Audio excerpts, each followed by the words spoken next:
Buenos días, tenemos con nosotros a la doctora Lisette Morrejón Alonso, que es licenciada en Química por la Universidad de La Habana, doctora en Ingeniería Química por el CUSEI en la Universidad de Guadalajara y es actualmente investigadora titular en la Universidad de La Habana.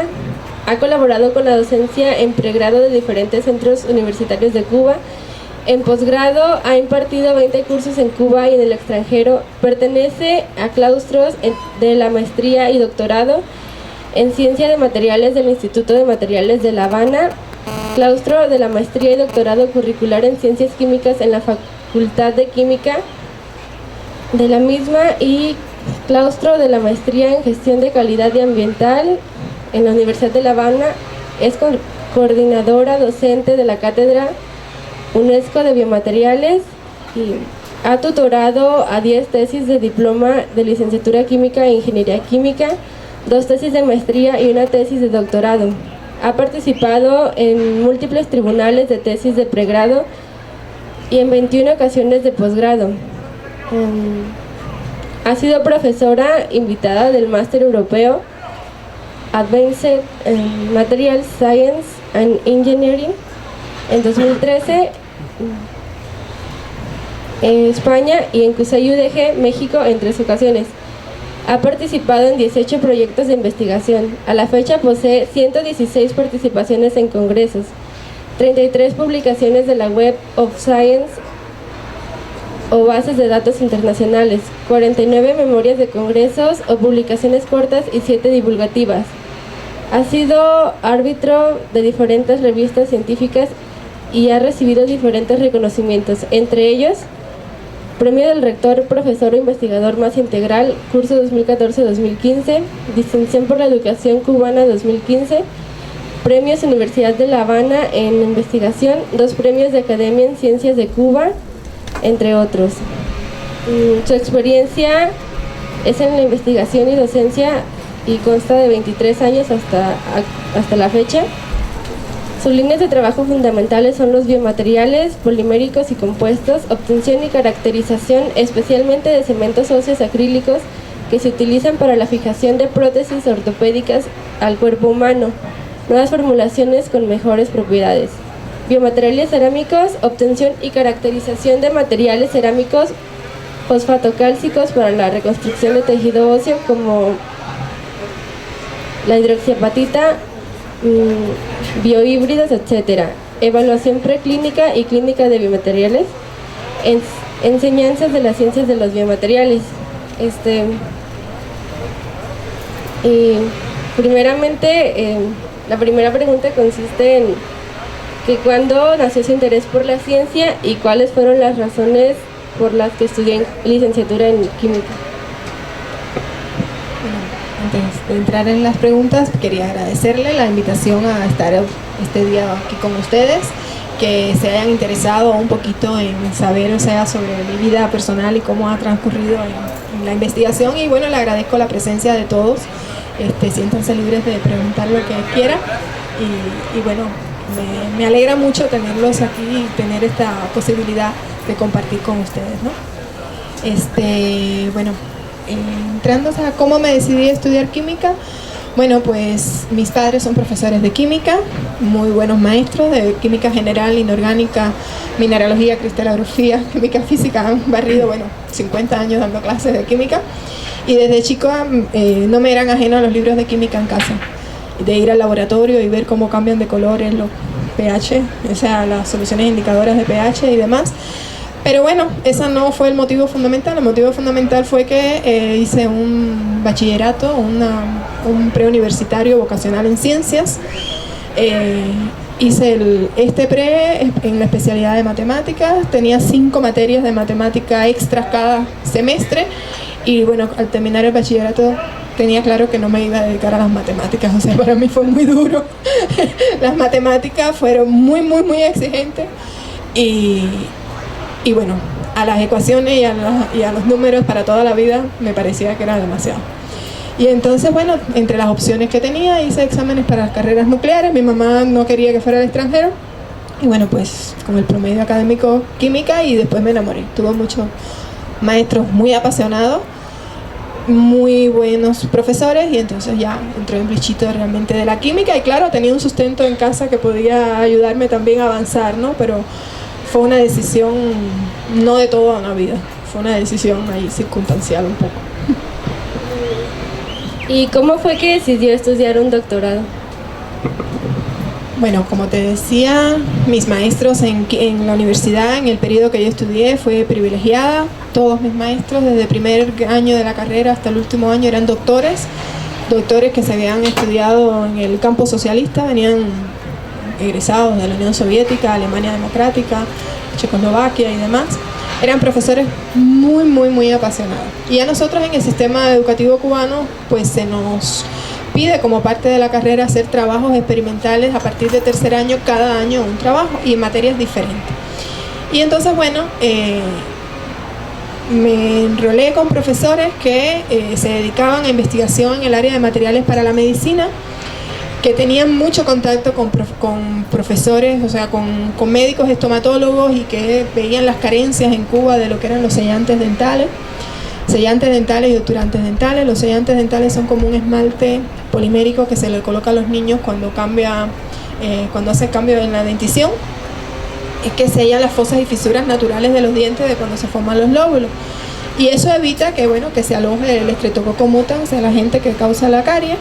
Y bueno, pues era un tema apasionante, y ellos estaban trabajando mucho en materiales para uso estomatológico. Pero me propusieron trabajar en también materiales poliméricos muy similares a los que se estaban ellos desarrollando. Eran profesores del área de polímeros, pero que tuvieran aplicaciones en ortopedia. Y entonces ahí sí empezamos a trabajar en el tema de los cementos óseos acrílicos, pero empezamos de cero, o sea, de cómo obtener los materiales poliméricos. Y bueno, ese contacto directo, o sea, con los médicos, con los pacientes, o sea, en el caso de la carie dental, bueno, pues no es algo que te va la vida, pero bueno, era algo un tema para empezar. En el caso de la ortopedia ya, sí, cuando requieren una prótesis y demás, pues pues ves mayor el beneficio, ¿no? para los pacientes. Cuando estudié, o sea, aparte de que mis papás fueran químicos, ahí también conocí a mi esposo, químico, también estaba trabajando, pero él fue a trabajar el tema de los cerámicos y al tema de las hidroxiapatitas, y entonces ahí, siendo desde estudiantes, o sea, nos comprometimos en proyectos en los cuales no solo hicimos la síntesis de los materiales, él los suyos y los míos, sino que llegamos a hacer evaluación preclínica de los materiales. O sea, llegamos a hacer ensayos de hemólisis, ensayos de citotoxicidad, ensayos de implantación en perro, que duraron 2 años, y fue un esfuerzo porque Cuba no es ajeno para ustedes, que tiene muchísimas carencias, ¿no? Entonces estuvimos 2 años batallando ahí con los animales, y encontramos un colectivo de trabajo muy, muy bueno. O sea, realmente dimos con preclínicos, con médicos, con cirujanos, que siempre nos animaron. Éramos muy jóvenes, teníamos muchas ansias de conocer, por supuesto no sabíamos, hacíamos preguntas muy elementales, lo que te comentaba ahorita, nadie nace sabiendo, todo se va aprendiendo con el decursar de los años. O sea, en las carreras hay una preparación básica, pero si tú te vas a dedicar un pedacito de la ciencia, pues tienes que ir pues especializándote en ese pedacito, ¿no? Y para nosotros era apasionante, nos frustrábamos ante cualquier escollo, pero ellos nos decían ánimo. O sea, para ponerte un ejemplo, ¿no? Nosotros estuvimos mucho tiempo esperando que nos enviaran los perros, los solicitamos a un centro que fabrica animales de laboratorio en Cuba, o sea, que se dedica a la producción y comercialización desde ratoncitos hasta monos en Cuba, y pedimos perros. Y cuando llegamos, o sea, que nos los dieron después del presupuesto, los proyectos, las aprobaciones, autorizos del Ministerio de Salud Pública y demás, pues esos perritos llegaron, y la mitad de los perritos eran perros beagle, muy, muy chulos, muy bonitos. Daba lástima operarlos y luego tener que sacrificarlos, daba muchísima pena, pero eran estudios a 2 años, ¿no? Y nos mandaron la mitad de perritas. Y yo, bueno, si vas a colocar un material en el tejido óseo, no puede ser una perra, porque si se embaraza puede tener problemas de descalcificación, y después tú al animal, pues, o sea, cuando terminas el estudio les puedes estar ante cualquier evento adverso se lo puedes achacar al producto, y a lo mejor fue producto de, bueno, de la misma proceso que vivió la perra, ¿no? Y bueno, pues el cirujano que trabajaba con nosotros, el equipo de microcirujano, eran un señor ya muy mayor de 70 años, nos dijo: ánimo, ¿cuándo quieren empezar? Me acuerdo que era un mayo, y yo les dije: no, pues que ya teníamos que entregar, y bueno, nosotros siempre correteando: no se preocupen, vamos a retrasar el estudio 2 meses.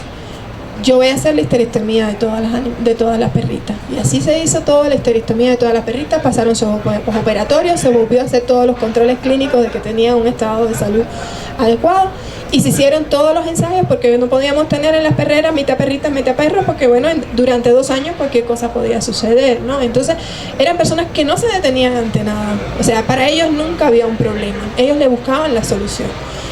Y entonces aprendimos mucho de que a veces el camino por un lado se detiene, pero tienes que buscarle otro para conseguir el resultado ansiado, ¿no? Y entonces, bueno, eso para nosotros en nuestra formación fue muy bueno. Y entonces nos enrolamos con muchos grupos de trabajo diferentes, nos dieron esa posibilidad. Y entonces, bueno, ahí descubrimos, ¿no?, el hecho de que nuestra formación tenía carencias, que era necesario hacer un estudio de especialización, y por eso decidimos estudiar el doctorado. O sea, teníamos que recibir materias específicas que nos ayudaran, ¿no?, a seguir con nuestro trabajo. Y entonces, ¿qué fue lo que la impulsó a venir a México, y en particular a la Universidad de Guadalajara? Bueno, pues ya estábamos graduados, ya estábamos trabajando en la universidad, mi esposo y yo los dos, cada uno en un departamento diferente, con los mismos materiales que tuvimos la suerte de trabajar como desde estudiantes. Claro, nosotros solos no, con otros profesionales. Pues decidimos que había que estudiar. Entonces, bueno, por circunstancias de Cuba queríamos estudiar doctorado, pero no nos dejaban viajar juntos. Y entonces mi esposo fue a estudiar a España, y yo vine a estudiar aquí a Guadalajara. En Guadalajara se celebró la primera cumbre de estados iberoamericanos, esa es la cumbre iberoamericana de naciones. Se desarrolló aquí en Guadalajara en el Hospicio Cabaña, y aquí se crearon unas becas que se llaman becas Mutis, que todavía existen. Becas Mutis, que son de la Agencia Española de Cooperación, en la cual daba recursos para estudiantes de América Latina que quisieran estudiar en otras universidades de América Latina. Actualmente se prioriza, bueno, estudiantes españoles que quieran ir a hacer estudios al extranjero, y estudiantes latinoamericanos que quieran hacer estudios en España, pero durante un periodo se permitió el hecho de que otros estudiantes se movieran en el área de América Latina, ¿no? Y entonces, bueno, yo estoy aquí con una beca española, estuve 4 años en una agencia estudiando aquí. Mis profesores habían tenido contacto con la Universidad de Guadalajara, habíamos conocido de la labor del profesor Puig en el área de polímeros, y de la labor del profesor Eduardo Mendizábal, los cuales tienen una experiencia súper amplísima en el desarrollo de materiales poliméricos para otras aplicaciones.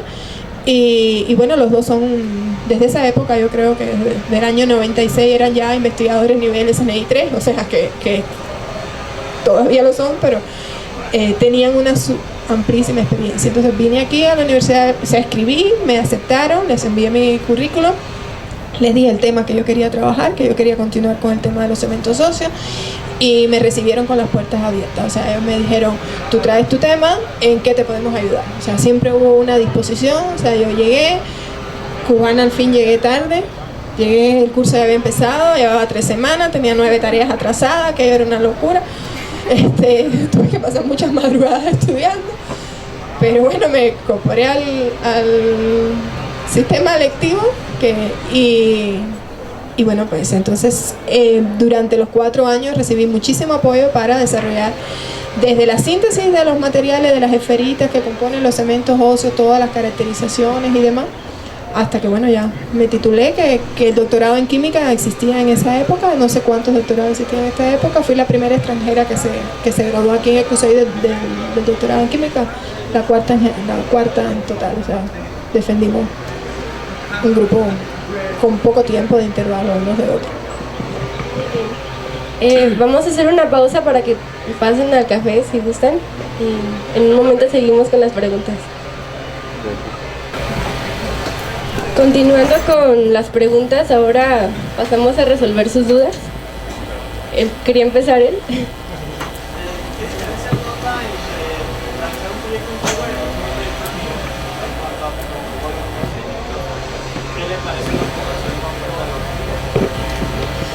Mira, Cuba y México estamos parecidas en algo, ¿no? Hacer un proyecto de investigación en un área tan especializada como el tema de los materiales que se usan en medicina. Tienes que hacer caracterizaciones desde muchos puntos de vista y realmente tenemos un poco de limitaciones en cuanto al instrumental de avanzada. O sea, realmente hay ideas muy buenas, pero a veces son difíciles de materializar, porque con un solo equipo no la haces. O sea, tienes que enfocar el problema desde muchos puntos de vista. Ahora, en cuanto a procedimiento, bueno, allá es obligatorio. Ya les dije, desde el tercer año de la carrera es obligatorio que los estudiantes hagan proyectos de investigación. Y entonces, antiguamente les decía, era obligatorio hacerlo en cada año en una temática diferente de la química.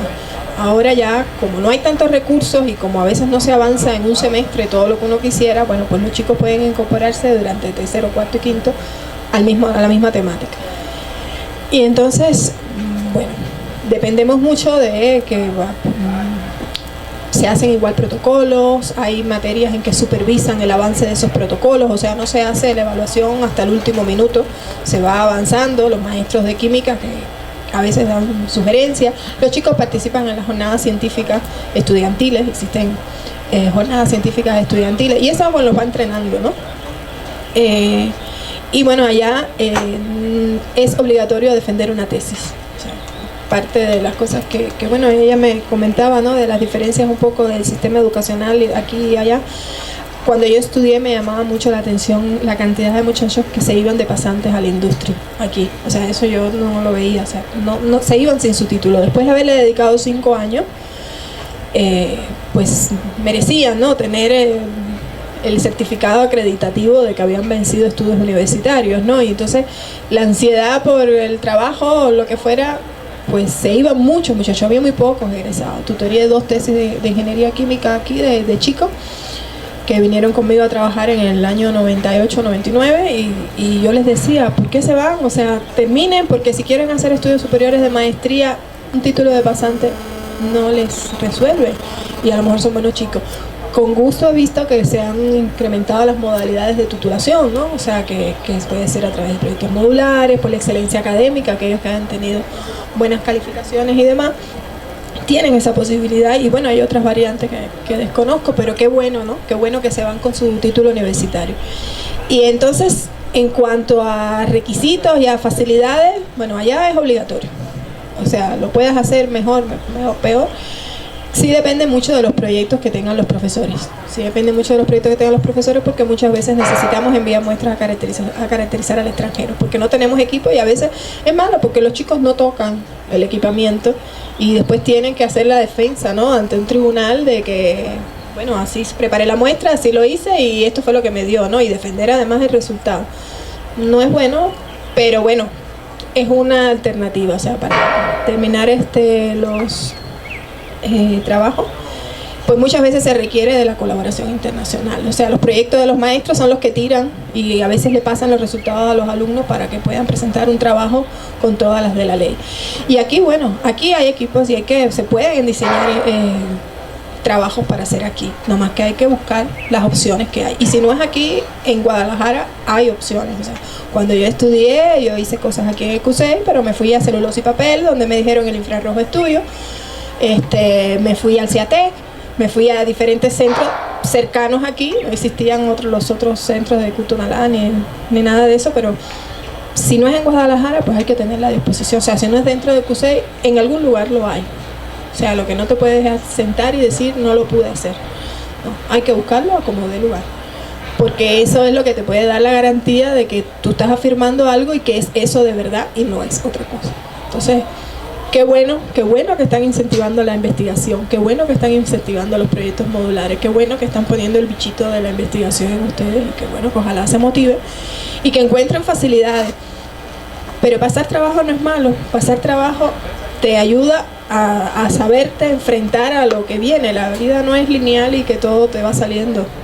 Entonces, esta es una etapa donde ustedes no tienen compromisos familiares, y perfecto, o sea, grandes compromisos pueden moverse y pueden decir yo sí lo puedo hacer y me puedo mover y me puedo desplazar y si me tengo que quedar una noche, me quedo una noche y lo logran, ¿no? Eso es un entrenamiento que para la vida es útil también, ¿no? Que ante determinado problema después no se queden detenidos, le busquen la variante de cómo salirse de ese problema, ¿no?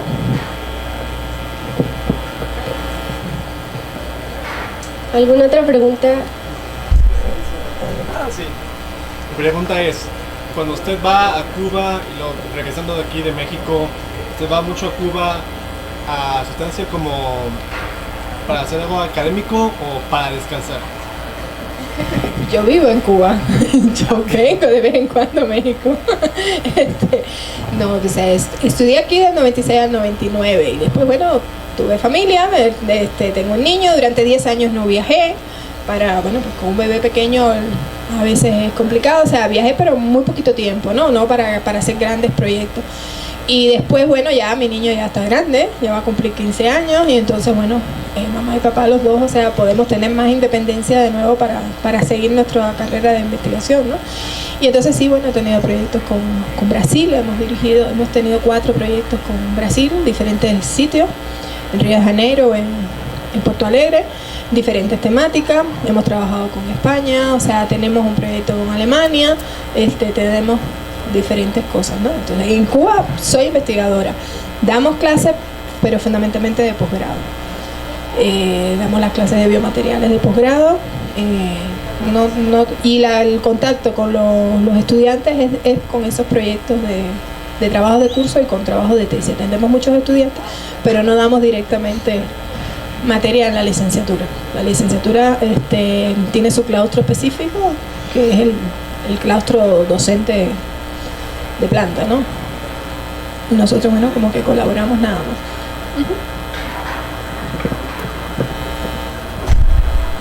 Sabemos que las culturas pueden ser un poco distintas a veces. Entonces, bueno, más que nada, ¿resintió algún cambio de cultura o manera de pensar de las personas allá y aquí? Pues sí. O sea, realmente, o sea, estamos en la misma América, pero podemos ser muy diferentes y distintos, ¿no? Cuando llegué aquí, bueno, pues se habla español, que bueno, no tuve que vencer esa barrera. Me costó mucho trabajo de que yo era química de tubitos y reactivos y cosas así. Y aquí vine a ingeniería química, tubería, reactores, válvulas, no tenía ni idea de aquello, pero fue muy duro. Pero en cuanto a los costumbres, sí, o sea, híjole, el chile, o sea, yo no puedo tomar el chile. Ay, señorita, dele que no pica, no, joder, que te arde la vida. Las hamburguesas con sus jalapeños, los dulces con su chile, no, señor, que yo no pruebo chile. Pruébele que no me salsa verde. Yo, no, que no puedo, me arde desde las orejas. No, pues los hábitos alimenticios son muy diferentes a los nuestros, muy distintos. ¿Cómo puede con el maíz hacer cosas tan diferentes? En Cuba se hacen miles de recetas con maíz y ninguna es igual a las mexicanas. Ni los tamales se parecen, no tienen nada, ¿no? Y así, o sea, en el hablar, hablamos español y las cosas tienen términos diferentes, cosas tan sencillas. Para mí una presilladora y una presilla, pues usted se llama grapadora y una grapa. Pues si yo le digo para ustedes la presilla es esto de acá, pues para mí eso se llama trabilla. O sea, tú dices, si estoy en América, o sea, hasta lo más elemental es diferente. Lo que sí te puedo decir, o sea, que encontré mucha ayuda. O sea, encontré mucha gente dispuesta a ayudarme. Desde que yo llegué, o sea, éramos pocas hembras cuando estudiábamos, pocas chicas. Pero de todas maneras, o sea, el grupo que teníamos siempre me ayudaron. O sea, siempre me veían sub y baja. Y todo el mundo me decía, ¿qué necesitas? ¿Qué te hace falta? ¿En qué te ayudo? Y todo el mundo, o sea, he regresado 15 años después y personas que no estudiaron conmigo, pero maestros que me veían, camínale para aquí, camínale para allá, que nunca tuvieron directamente, ¿en qué te ayudo? ¿En qué te puedo ayudar? O sea, siempre gente muy hospitalaria y eso se agradece. se agradece porque uno está lejos de lo suyo, no tengo idea, yo no puedo mandar en un laboratorio, yo llego aquí y todo soy prestado. O sea, me puedes prestar tantos beakers, me puedes prestar los pines para el microscopio electrónico, me puedes prestar, o sea, yo hago una lista de préstamos y la semana antes de ir me voy devolviendo cosas, porque me monto un laboratorio de cosas que no son mías. Y nadie se niega, o sea, todo el mundo al contrario, dime qué te ayudo, ¿no? Y eso es muy bueno, o sea, yo lo agradezco mucho, no todos los lugares son así.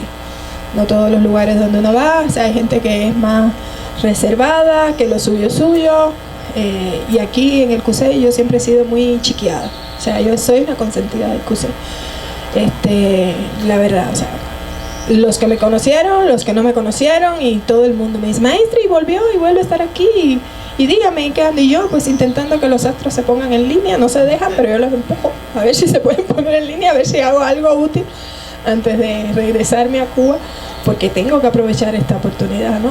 Tengo que hacer que sea rentable, ¿no? Desde el punto de vista de avanzar en el trabajo, o sea, tenemos tantas cosas que queremos hacer que algo que quisiéramos concretar antes de regresarnos, ¿no?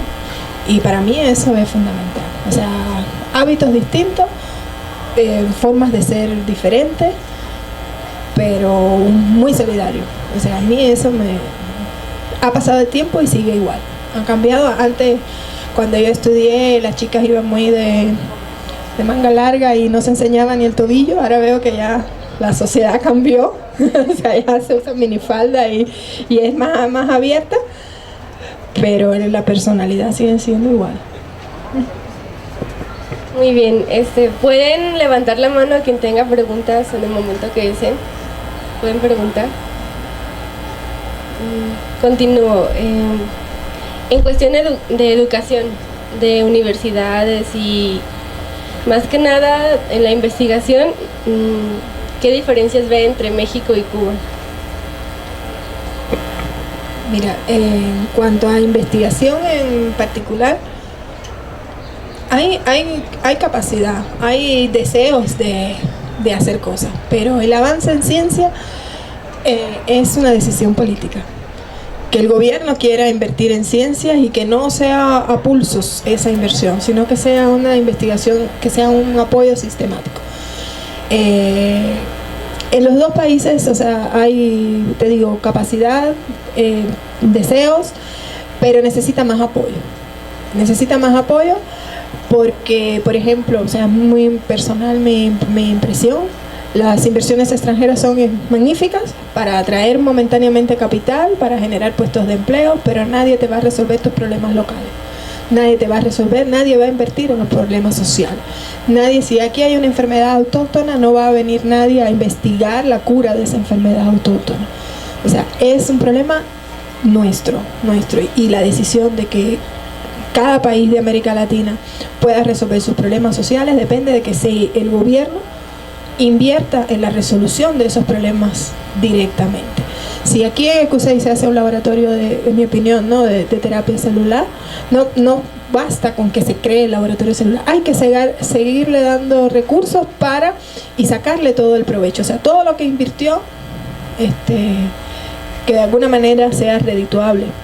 Y así, o sea, hay problemas muy puntuales. Por ejemplo, en Cuba una vez se hizo una investigación de los problemas genéticos y se descubrió que había un pueblo donde todo el mundo tenía enfermedades genéticas, porque todos eran familiares, unos con otros, por generaciones.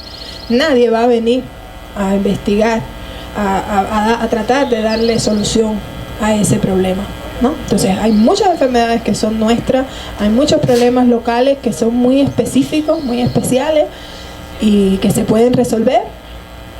No sé, un río que se desborda que pasa por el medio de un pueblo y genera cada cierta década una catástrofe, pues son los especialistas, o sea, del lugar que quieran pues darle una solución a eso. O sea, hay capacidad, hay deseo, hay oportunidades de que se superen, de que se entrenen en buenos institutos afuera, no desaprovechen esa ocasión, porque aprenden otra cultura, aprenden otras maneras de trabajar, aprenden muchas cosas y vienen con deseos y que lo puedan, pero necesitan que se les dé facilidades para llevar esas ideas a cabo, ¿no? Para que después no emigren esos talentos que se van a otros países y trabajan. O sea, talento hay, lo que pasa es que tiene que haber un poquito más de voluntad para que los resultados se vean y no se vean de que va un resultado y otro que va avanzando por inercia, no, sino que se vean a pasos grandes para que se perciba, ¿no? Que hay un progreso, porque si es a pulsos, o sea, pues no se ve, tiene que ser continuo. No puede ser cada vez que cambie el gobierno, cada vez que cambie la idea, el jefe, el otro, o sea, se diluye el resultado, no se aprecia el resultado. Pero sí hay disposición y sí se puede hacer mucho. Sí se puede hacer mucho porque hay talento. Muy bien. ¿Podría darnos algunos tips para los trabajos de investigación para los ciudadanos? Depende del tema específico, o sea, tips generales, hay que estudiar mucho. Nadie nace sabiendo, o sea, es eso parte del hecho. O sea, las carreras dan una formación básica, hay que estudiar mucho. O sea, porque depende de la especialidad donde vayas a trabajar. Hay que estudiar mucho, hay que dedicarle tiempo, a veces sin renunciar a cosas. Hay un momento para relajarse y hay un momento, no se puede estar todo el tiempo de fiesta. O sea, hay un momento en que hay que dedicarle tiempo. Acá en el CUSEI, o sea, yo le decía, me conocía todo el mundo. Yo tenía un manojo de llaves así, hasta el rector general me dio llave del auditorio Antonio Rodríguez. Decía que yo llegaba antes que los mozos. Y decían, Manuel daba clase a las 7 de la mañana, denle a la cubana una llave que ella es la primera que llega. Hay que dedicarle tiempo. Cuando estudiaba les decía, pero también pude conocer, o sea, no podía desaprovechar la oportunidad de estar en México y ver algo de las maravillas de México, ¿no?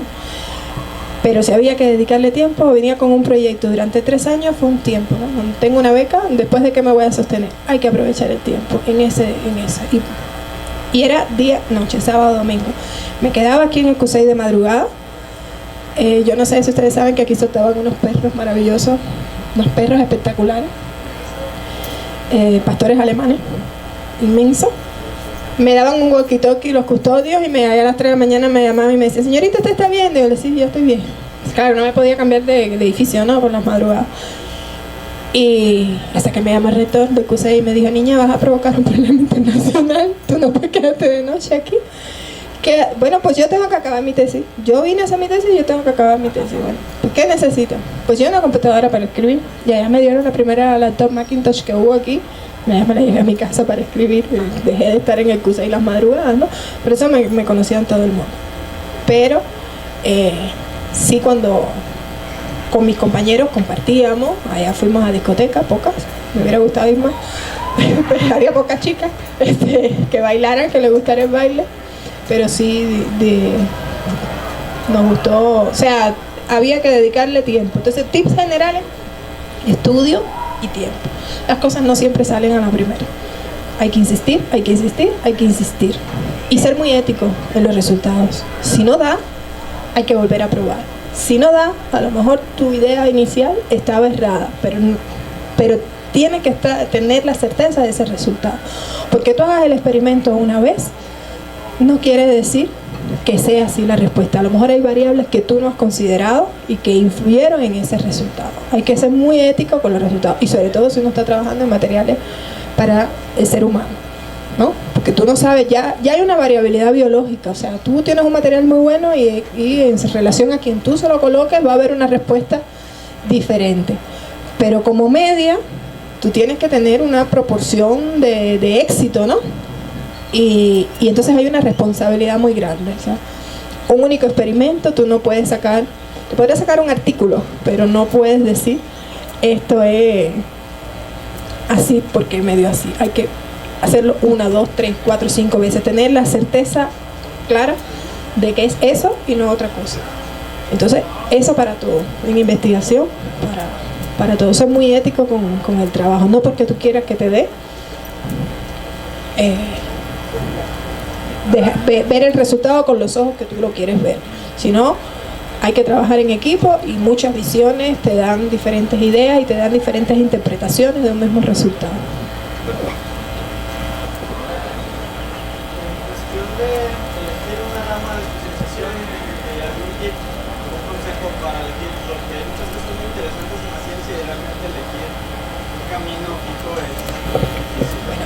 Eso es un consejo individual. O sea, yo lo que les digo es que tienen que elegir algo que les apasione. Si se van a dedicar toda una vida a algo, tiene que ser que te guste. No puede ser porque alguien te indujo, porque alguien te comprometió. Tiene que gustarte, porque si no, no vas a rendir en ese medio. Tiene que de alguna manera engancharte, ¿no? Y entonces, eso es lo fundamental. Hay muchas cosas muy bonitas. También la vida a veces es pues una conjunción de oportunidades, ¿no? O sea, a veces el que más se esfuerza no es el que siempre llega, ¿no? O el más listo es el que siempre llega, porque a lo mejor al otro fue el que le llegó la oportunidad y la supo aprovechar. Entonces también hay que prepararse para las oportunidades. Ustedes están estudiando, estudien idiomas. Si tienen un tiempo, estudien idiomas. Son habilidades básicas. La computación, el inglés.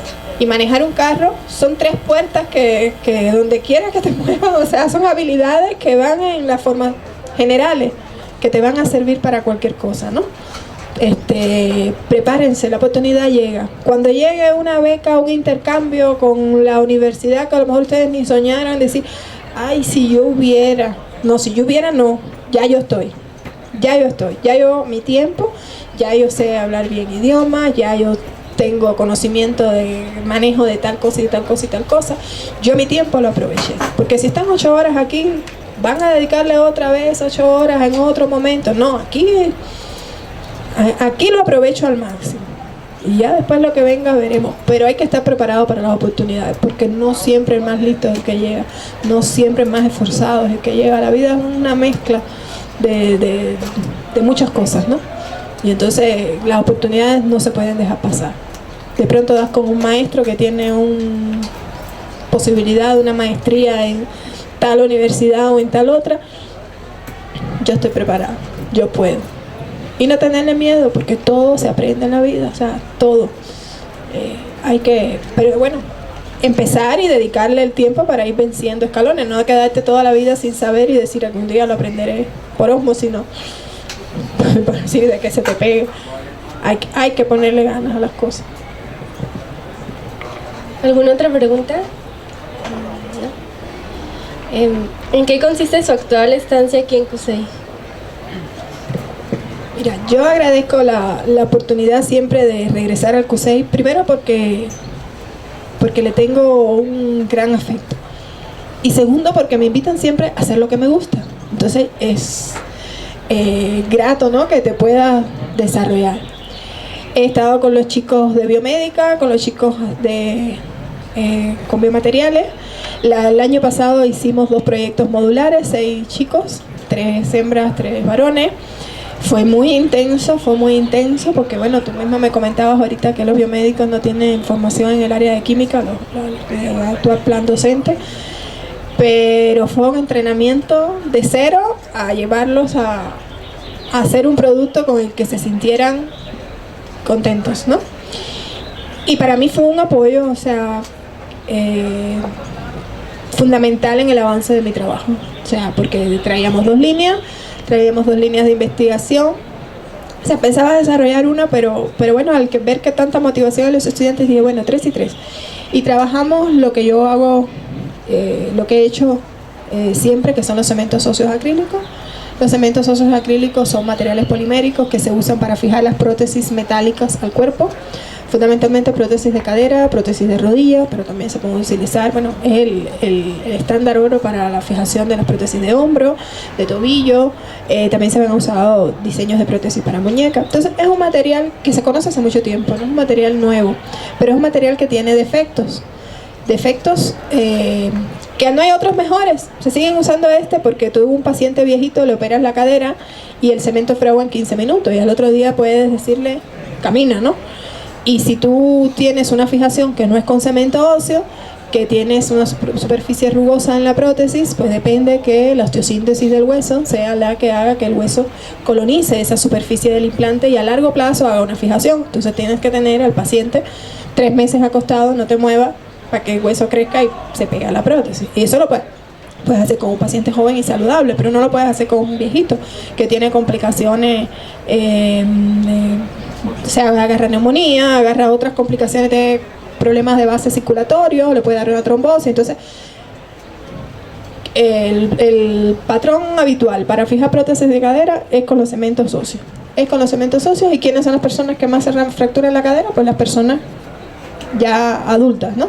Que por encima de los 60 años y con la expectativa de vida que hay, pues son miles de pacientes que se fracturan la cadera. Se dice que para el 2030 se estarán operando 3,5 millones de prótesis de rodilla en Estados Unidos solamente, y cerca de 3/4 millón de prótesis de cadera en Estados Unidos. O sea, la proyección es exponencial.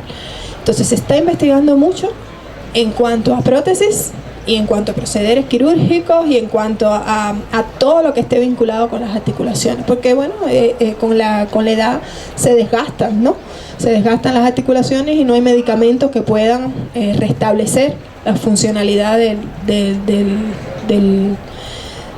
la articulación como tal. Los cartílagos, si se deterioran, un cartílago tiene un 2% de células, entonces no tiene la capacidad de autorregeneración, no es como la piel. El propio hueso sí se puede, el hueso se autorregenera, se está remodelando durante toda la vida, pero no cuando hay una fractura grande y es osteoporótico o tiene otras enfermedades, pues no puede autorrenovarse suficiente como para restablecer el daño, y entonces se requiere de la colocación de una prótesis. Entonces va a haber tanto en el futuro que se le dice la epidemia que viene. O sea, los médicos están conscientes que esa es la epidemia que viene. O sea, mundialmente el problema de las articulaciones se espera que sea crítico. Y entonces los cementos se usan mucho para eso. Tienen defectos, han surgido otras variantes, pero eran resultados inferiores. Y entonces cada defecto es una oportunidad de trabajo, es una oportunidad de investigación, de cómo tú lo compensas. Bueno, pues si a largo plazo se despega del hueso porque no es suficientemente biocompatible, porque la reacción a cuerpo extraño genera una membrana que lo aísla, pues vamos a tratar de hacerlos bioactivos para que haya un vínculo a largo plazo, un vínculo químico que fortalezca la unión del cemento con el hueso, ¿no? Y entonces una de las aplicaciones más recientes es utilizarlo para el control de cuadros sépticos. O sea, cuando abundan infecciones profundas, el hueso no es capaz de combatir la infección por sí mismo. ¿Por qué? Porque tiene pocos vasos sanguíneos, es poco vascularizado, y el antibiótico que va vía intravenosa, o sea, por vía parenteral o tomado, no llega en concentraciones suficientes al sitio, ¿no? Entonces hay que quitar la prótesis. Hay que quitar la prótesis cuando tú tienes una infección. Hay que quitar la prótesis, poner un dispositivo transitorio, que también se hace de cemento, que libere fármacos en altísimas dosis. Altísimas dosis, porque si se forma un biofilm, las bacterias se hacen de 500 a 1000 veces más resistentes en ese sitio. Entonces necesitas concentraciones súper elevadas. Y es un procedimiento muy cruento, porque si tú quitas la prótesis original, te puedes pasar 6-7 meses controlando ese proceso séptico, donde el paciente va cada 15 días al salón quirúrgico para que le cambien el dispositivo. Hasta que no se controla el cuadro séptico, no se coloca la prótesis definitiva. Entonces ahí hay que investigar mucho, porque las bacterias están siendo resistentes a los fármacos convencionales. Y entonces hay que probar nuevos fármacos, nuevas combinaciones de fármacos, por cuánto tiempo funcionan. Y esa fue una línea de trabajo que empezamos la vez pasada. Y la otra línea de trabajo, bueno, trabajo en el tema de hidroxiapatita, que siempre me gustó mucho. Bueno, pues hicimos síntesis de nanohidroxiapatita y llegamos a desarrollar scaffold.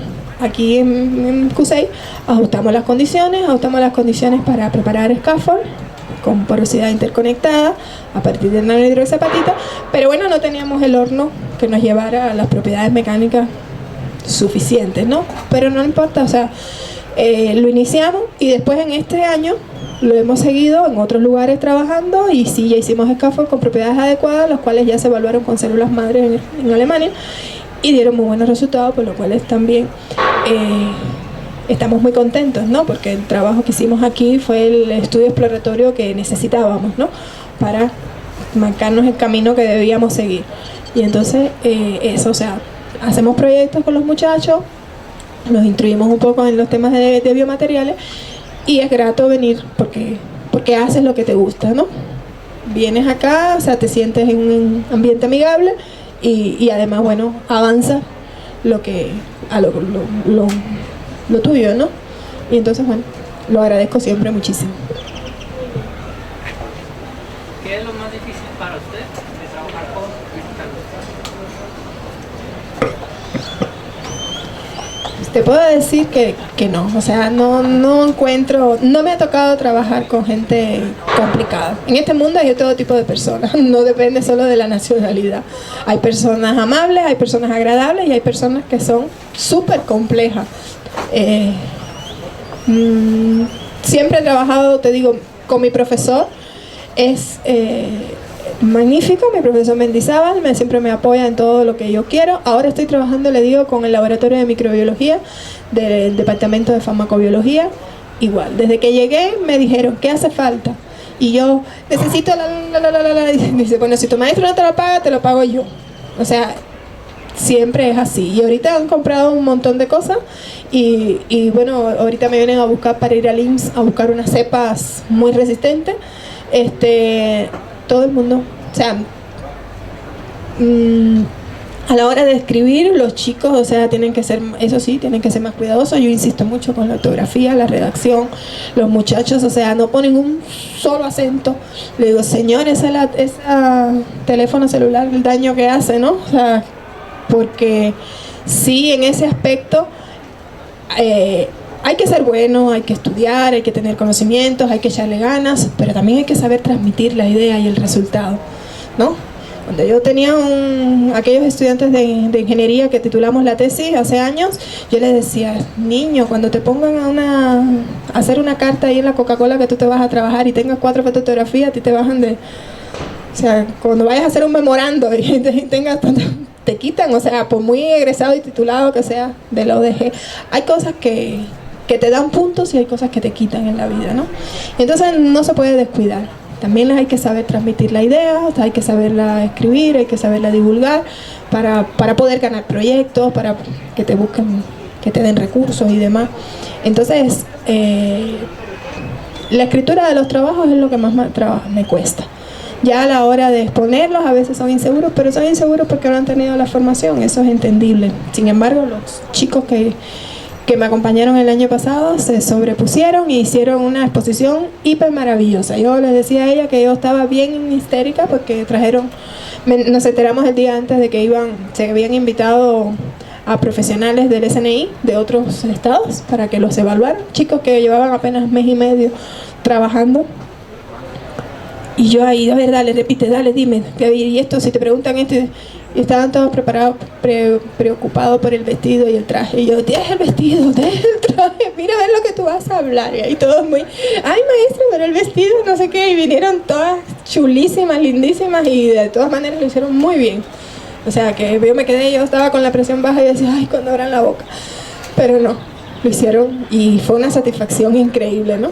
Porque cuando uno no sabe, dice cualquier cosa, ¿no? Y cuando hay alguien que sí sabe, los errores no pasan desapercibidos. O sea, hay errores que se dicen que son como un golpe, ¿no? Y cuando uno no sabe, pues los dice con la mayor de las naturalidades, ¿no? Pero, y yo decía, ay, es mucho, o sea, el nivel lo pusieron muy alto a estos muchachos que apenas están empezando, ¿no? En este campo. Pero lo hicieron divinamente y yo me quedé muy complacida con ellos. Y sí guardo recuerdos muy buenos de esa época y bueno, de todas las anteriores. ¿Usted ha realizado investigaciones con, no sé, por ejemplo, Norteamérica, investigadores de allá, doctores? Y si es así, ¿nota mucha diferencia en cuestión de avance o algo? Sí y no.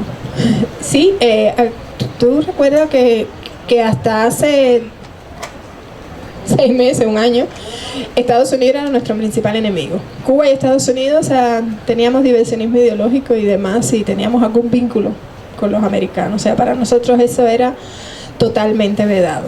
Hoy, como si nuestra memoria histórica fuera nula, ahora lo promocionamos y sí hay mucho intercambio.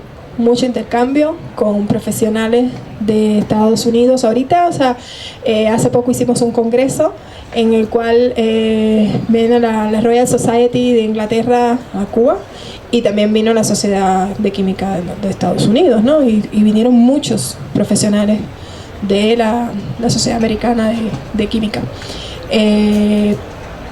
Directamente, o sea, en algún otro momento hemos recibido una invitación por algún review que hicimos para una enciclopedia norteamericana de biomateriales, pero trabajar directamente no.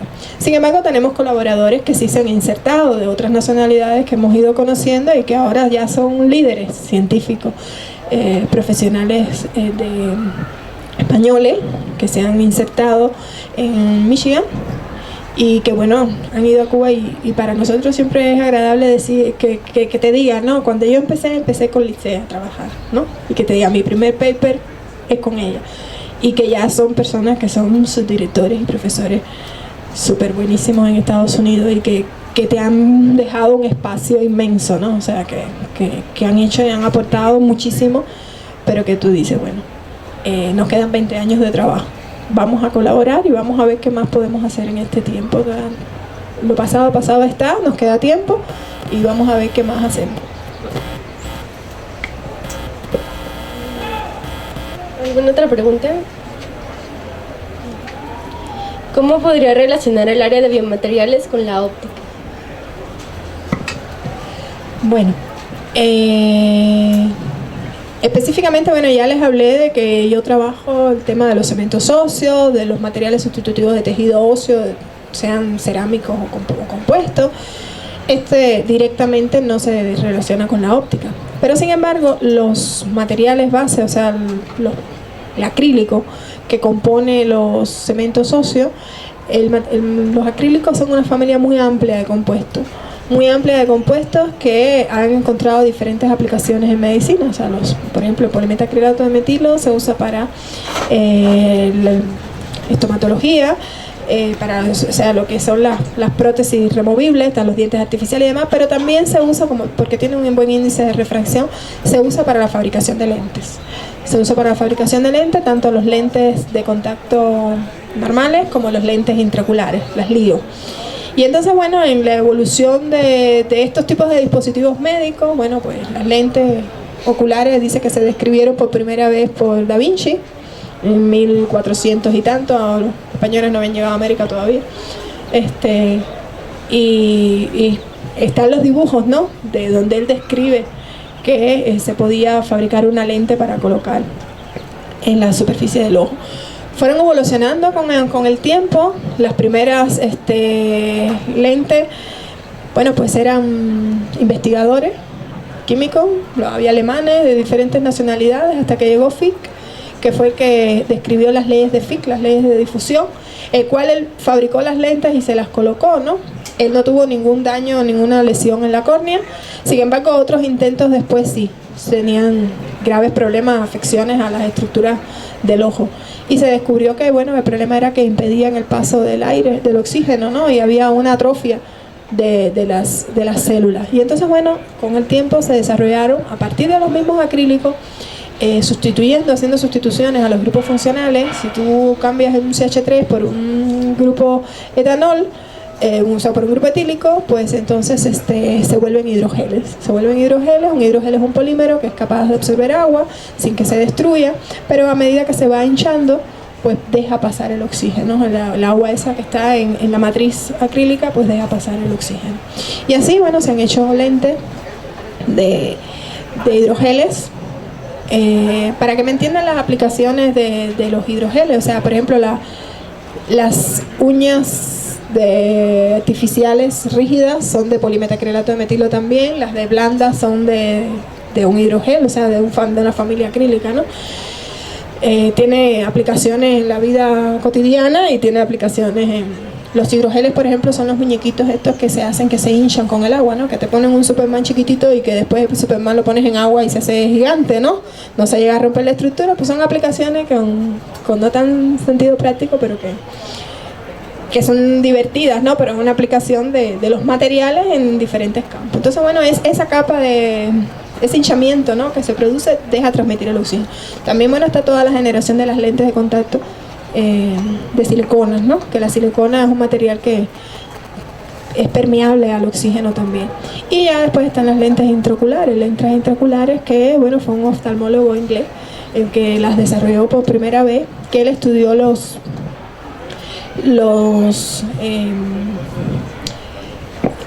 incrustaciones que habían recibido los pilotos de guerra después de la Segunda Guerra Mundial, y se dio cuenta que no había una reacción a cuerpo extraño muy intensa cuando había fragmentos en el globo ocular.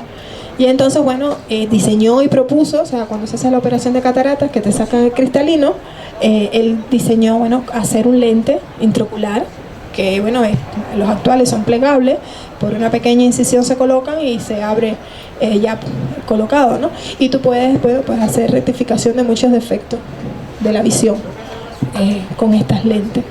Y bueno, la óptica tiene en ese caso, o sea, un valor inigualable, ¿no? O sea, para el resto de los dispositivos que se usan interiormente, pues no tanto, pero bueno, esa es una de las aplicaciones más prácticas. Por supuesto, la óptica está en todo, o sea, porque también los equipos de caracterización, si queremos estudiar un material, pues tenemos que usar los microscopios electrónicos, ¿no? Tenemos que usar los microscopios electrónicos, tenemos que usar diferentes dispositivos electrónicos que nos llegan a estudiar mucho más profundamente la sustancia, su composición estructural y, bueno, ya después evaluar sus propiedades, ¿no? Entonces, que hay aplicaciones directas y hay aplicaciones indirectas, pero que a nosotros no son muy útiles. Por ejemplo, los dientes, cuando se te van a hacer los dientes, la coloración de los dientes es muy importante. Cómo se refleja la luz, porque para tú lograr las tonalidades de un diente, pues se hacen. Cuando tú haces obturantes dentales, pues hay obturantes dentales que tú fraguas con una lámpara de luz halógena también. Aprovecha que la radiación puede descomponer un doble enlace del material con que tú estás haciendo el obturante dental y que se facilite la polimerización in situ, ¿no? Entonces vas haciendo polimerizaciones por capa de lo que es los obturantes dentales que se usan para restaurar una cavidad producida por una caries dental. Hay muchas aplicaciones de la óptica vinculadas con los biomateriales.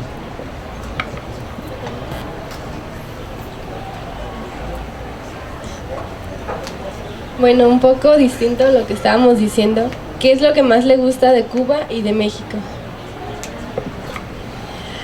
Bueno, de Cuba me gustan mucho sus playas. Las playas de azul agua y cristalina me fascinan. Aquí también ustedes tienen, o sea que estamos ahí parejitos. De México hay mucha más diversidad. Hay mucha más diversidad de paisajes, hay mucha más diversidad de localmente la gente se diferencia mucho de uno a otro y es muy rico. Con una de mis compañeras, o sea, cuando estudié, tuve la oportunidad de que me invitó a su casa un fin de año y para mí fue una experiencia inolvidable. Me gustó todo. Me gustó desde trabajar en una tortillería y aprender cómo se hace el nixtamal, que no tenía ni idea.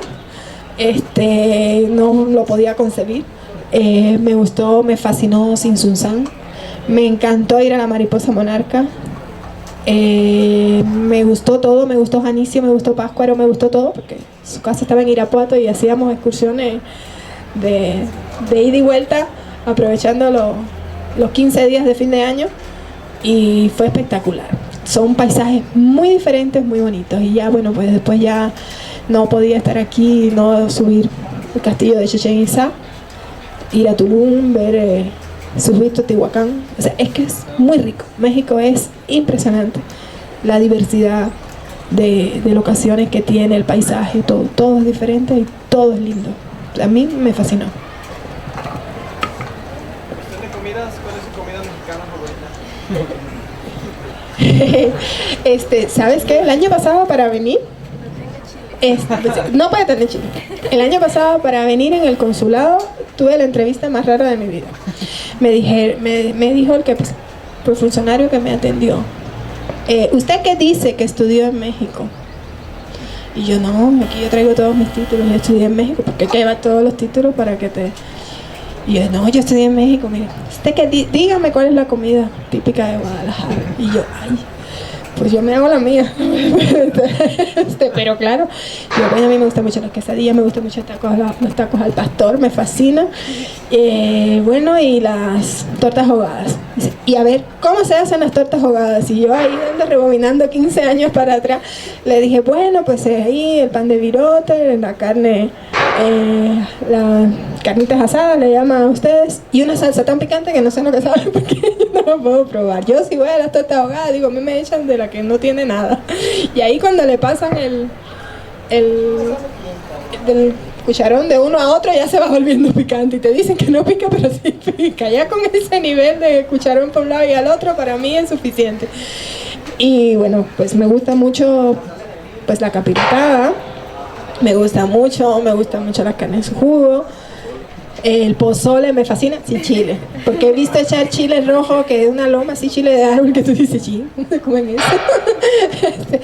Pero todo, hay muchas cosas ricas y que solo son de este lugar. O sea, si estás aquí tienes que probarlas porque desaprovechaste la ocasión. O sea, es totalmente diferente. ¿Y alguna comida de Cuba que nos recomiende en caso de llegar allá? Bueno, la comida de Cuba se basa mucho en la carne de cerdo. La carne típica así de fin de año es asar la carne de cerdo con naranja agria. Aquí las naranjas agrias hay como en los jardines, pero son muy amargas. Pero hecha adobada con naranja agria y hecha al horno muy despacio es un sabor totalmente diferente. Es la comida típica. Los plátanos tostones, o sea, plátano verde frito. Aquí solo se consume maduro, el plátano macho, no sé cómo le llaman ustedes, allá en Cuba se consume verde. La ropa vieja, o sea, Cuba tiene muchas comidas diferentes, mezcla de, bueno, nuestra cultura, ¿no? De que teníamos mezcla de blancos y negros, o sea, de esclavos y blancos, y por ejemplo el arroz típico de las fiestas es el arroz con gris, el arroz cocido, el arroz junto con los frijoles negros, ¿no? Entonces ese es el arroz con gris que también recibe el nombre de moros y cristianos, ¿no? O sea, era el vínculo de los blancos y los negros, ¿no? De los moros y cristianos. Y entonces es lo típico de allá. Y entonces, bueno, pues no pueden dejar de probarlo si van.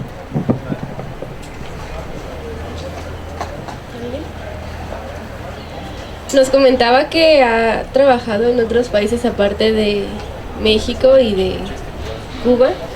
Por ejemplo, Brasil. ¿Qué nos podría platicar de Brasil, de la gente de Brasil? Pues es gente muy alegre. La gente de Brasil, o sea, ves alegría. Diferentes regiones igual, o sea, Río de Janeiro les gusta mucho el carnaval. O sea, en época de carnaval son como 2 meses, no se trabaja en Brasil. O sea, si van a investigar, no vayan nunca en época de carnaval porque no encuentran a nadie. Son muy alegres, también son dedicados. Como he trabajado en centros de investigación, he encontrado mucho más equipamiento. O sea, no es lo mismo ir a una universidad donde las cosas pueden estar dispersas a ir a un centro de investigación donde todo el equipamiento está concentrado. O sea, eso es de partida. Sí, de todas maneras uno encuentra diferencias entre los que son los países latinos y los que son los países europeos, ¿no? Nos llevan una gran ventaja en investigación. Y por eso, si se piensan dedicar a esto, busquen un entrenamiento en un país desarrollado que les permita, o sea, abrir todas sus capacidades, porque sí es muy diferente. Por ejemplo, cuando yo estudié aquí, tan lejos como en el año 98, hice una estancia de investigación para mi tesis en Cataluña. Trabajé en las 3 universidades de Barcelona, en la Politécnica de Cataluña, en la Central de Barcelona y en la Autónoma de Barcelona. Y para que calculen, hace 20 años atrás, cuando yo llegué, y en España, había 12 microscopios electrónicos.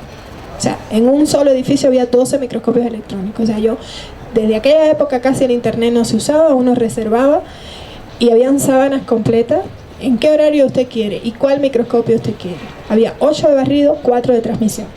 La investigación no se detiene. Si por algún motivo alguno se descomponía, te cambiabas a otro. No hay burocracia de que tú necesitas esperar meses para que se compre la pieza, ni días, ni horas. No hay freno para el trabajo. No hay freno. Y estoy hablando hace 20 años atrás. O sea, 12 microscopios juntos es un lujo donde quiera que tú vayas, ¿no? Y entonces América está un poquito atrás.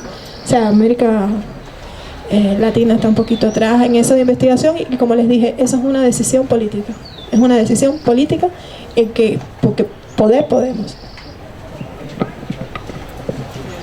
Cuestión de estancias, ¿qué recomienda más, Norteamérica o Europa?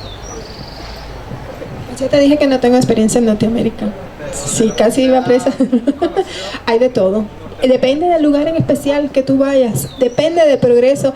Hay universidades que son reconocidas por una temática puntual. Si vas a Harvard, los abogados, si vas a esto, si vas al MIT, o sea, según lo que tú quieras hacer, tienes que escoger, sea en lo que tú quieras hacer, dónde está el mayor progreso y si te aceptan y te admiten. O sea, igual hay profesores que son muy abiertos a recibir alumnos que no nos ven como indios, como hay profesores. O sea, yo he tenido la oportunidad en España, en la Autónoma de Barcelona, había un grupo de trabajo espectacular, había chinos, había indios, había marroquíes, había venezolanos, había cubanos, había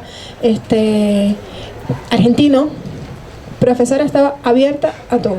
Hay grupos que son más cerrados. En Europa, por ejemplo, les gusta ve mejor a un francés, a un alemán, a un no sé cuánto, pero no son todos porque hemos colaborado con mucha gente y hay gente súper abierta que te recibe de la mejor manera como sea. Hay que escoger. En el área de biomateriales, ¿cuál país nos podría decir que es el más avanzado o el que tiene más progreso? Muchos, o sea, es que no hay uno. O sea, Estados Unidos dedica muchísimos recursos a la investigación en biomateriales. O sea, la Sociedad Americana de Biomateriales ha recibido financiamiento directo de Clinton, subió mucho, precisamente porque el presidente de la Sociedad Americana de Biomateriales era una persona que tenía hidrocefalia y tenía un chun de hidrocefalia de silicona, y quizás ustedes no habían nacido, pero el año 96 Clinton públicamente en un acto le hizo entrega de fondos para que trabajara, ¿no? Y hay muchos centros especializados, hay centros que hacen específicamente, o sea, que hacen cosas muy generales, y hay centros que están especializados en dispositivos cardiovasculares.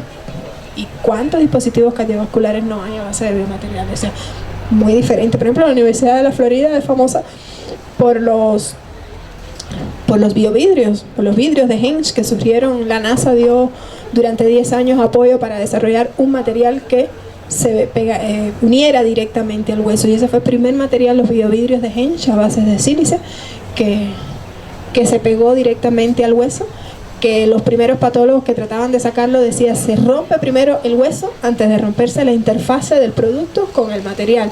O sea, ¿qué usted le puso?, le decía al profesor. Y era un profesor que se dedicaba a investigar materiales cerámicos para evitar las radiaciones, porque estaba la Guerra Fría, y se hacía mucho énfasis en las investigaciones militares, ¿no?, en Estados Unidos. Y ese profesor se encontró con un general que venía de la guerra de Vietnam y le dijo: si usted tiene tanta capacidad y tanta ilusión en el trabajo de los materiales, ¿por qué en vez de trabajar para la muerte no trabaja para la vida? Y entonces él se regresó, unieron todo un equipo multidisciplinario, porque en biomateriales hay que trabajar en equipo, no una sola persona es incapaz de saberlo todo. Y entonces, bueno, se hicieron ese proyecto, lo propusieron a la NASA, y la NASA año tras año estuvo dando financiamiento, y bueno, los biovidrios de Heinz son de los primeros materiales que se unieron se descubrió, o sea, que intencionalmente se unían al tejido óseo. Y así, o sea, los alemanes, por favor, los alemanes tienen de todo. O sea, en Suecia, o sea, si tú vas a las prótesis de cadera, el registro más importante de osteoplastias de cadera lo tienen los suecos. O sea, desde los años 70 tienen documentado casi 300.000 operaciones de cadera, cuáles son su tasa de fracaso, con su tasa de éxito. Son muy organizados, o sea, hay muchos lugares, cada quien tiene algo. Los japoneses, ahí van. ¿Alguna otra pregunta? Si no hay más, Sería todo de nuestra parte y le agradecemos mucho estar con nosotros. Le queremos entregar un reconocimiento por haber estado con nosotros. Sería todo. Muchísimas gracias por estar aquí. O sea, voy a estar todavía 2 meses más. Si quieren conversar conmigo, estoy en el módulo M. Y bueno, encantada y ánimos. Ánimo, están empezando. Muchos éxitos para el futuro. Escojan bien. No desaprovechen el tiempo, que después ya uno se complica con otras cosas que son importantes también en la vida, ¿no? Entonces, bueno, muchos éxitos para todos y muchas gracias por esta invitación.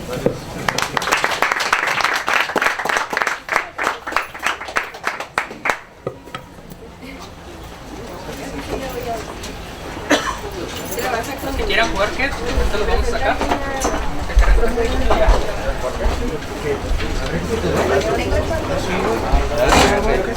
Dragón oscuro.